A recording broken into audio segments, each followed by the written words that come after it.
Welcome to Frederick at its best. I'm Frederick County Executive Jan Gardner, and we're gathered here today to recognize Constitution Week.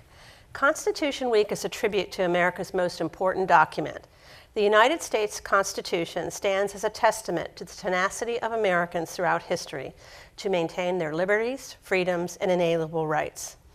This celebration of the Constitution was started by the Daughters of the American Revolution. In 1955, the Daughters of the American Revolution petitioned Congress to set aside September 17th to September 23rd each year for the observance of Constitution Week. The resolution was later adopted by the United States Congress and signed into law on August 2nd, 1956 by President Dwight D. Eisenhower.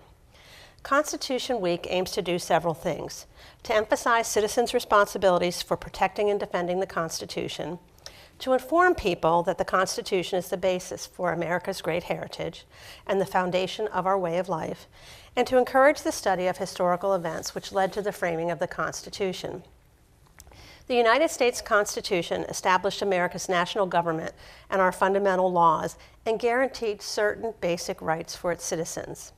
It was signed on September 17, 1787, by delegates of the Constitutional Convention in Philadelphia, presided over by George Washington.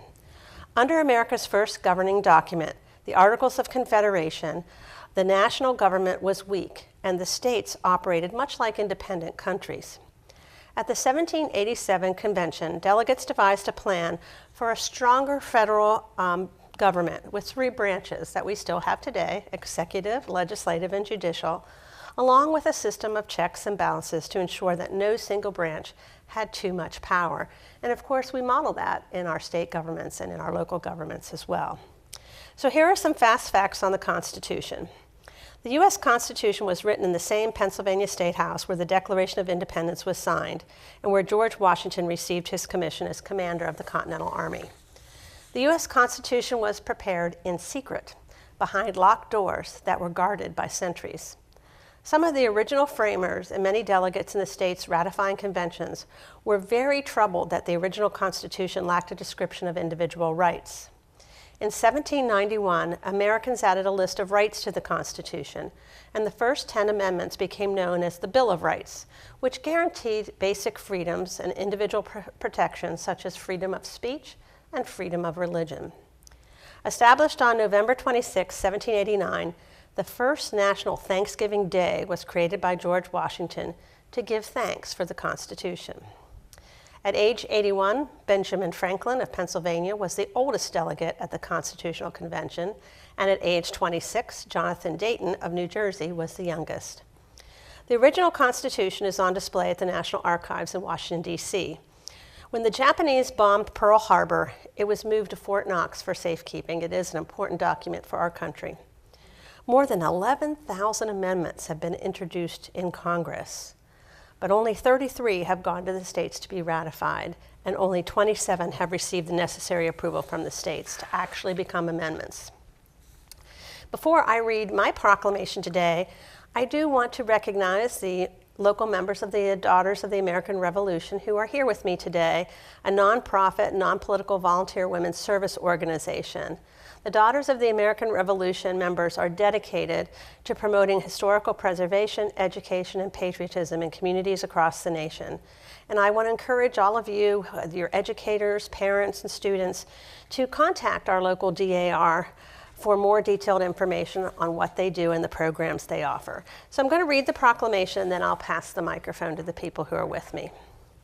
So whereas September 17th, 2018 marks 231st anniversary of the drafting of the Constitution of the United States of America by the Constitutional Convention, and whereas it is fitting and proper to accord official recognition to this magnificent document and its memorable anniversary, and to the patriotic celebrations which will commemorate the occasion, and whereas the Constitution of the United States stands as a testament to the tenacity of Americans throughout history to maintain their liberties, freedoms, and inalienable rights, and whereas I ask all of our citizens to reaffirm the ideals held by the framers of the Constitution in 1787 by vigilantly protecting the freedoms guaranteed to us through this guardian of our liberties, remembering that lost rights may never be regained.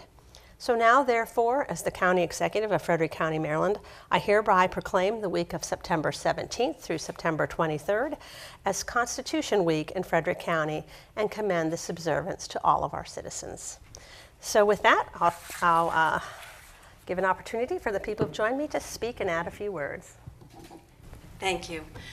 Good morning. I'm Ramona Osborne, and I am the Regent of the Frederick Chapter of the National Society Daughters of the American Revolution. And I would like to thank Jan Gardner, Executive of Historic Frederick County, for issuing a formal proclamation recognizing the Constitution of the United States of America. Such recognition is essential because it is that great document that safeguards our liberties, champions our freedoms, and as Jan said, provides the very foundation for our way of life. Thank you. Thank you. Hello, I'm Mary Jo Contesti, and I am the historian and Constitution Week chair for the Frederick chapter of DAR. I would also like to thank Jan Gardner for her issuing the proclamation recognizing Constitution Week.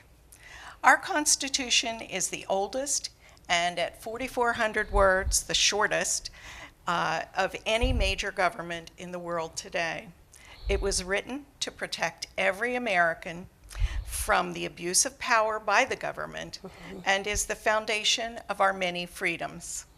It has been used by many other countries as a model for their own constitutions. This document has served for, as Jan said, 231 years, and as a retired teacher, I would encourage everyone to get a copy, preferably typed, and read it. If you need a copy, you can visit us at the fairgrounds in the community tent on September 20th during Constitution Week, and we'll make sure you get a copy. Thank you. Thank you. Do you want to introduce yourself? I'm Marian Patel, and I'm a new member of DAR. We'd be glad to have you if you're interested in joining. Okay. If someone wants to join DAR, how can they find you or contact you? I guess we put it up on the screen The here. easiest way is through frederickdar.org. That's our local website, and it has a page on there where you can contact us and express your interest in DAR and getting more information. And then our registrar and our membership committee chair will get in touch. Thank you. Thank you very much. I want to thank you for the good work the DAR does in our community and across the country. We really appreciate it. And I hope you get to interact with a lot of people at the fair and pass out a few copies of the Constitution. It really is a remarkable document because it has really stood the test of time. And I think the fact that it is brief and succinct and really allows it to be interpreted as intended, it has really survived and benefited us in our country. So thank you for joining us today. We really must continue to protect and defend the Constitution and inform our citizens about how it forms the basis of our American heritage. Again, I want to thank the Daughters of the American Revolution for encouraging us to have continuing respect and appreciation for this important document. Constitution Week is a great time to learn more about this important document and to celebrate the freedoms it gives to us all. Thank you for joining us for Frederick at its best.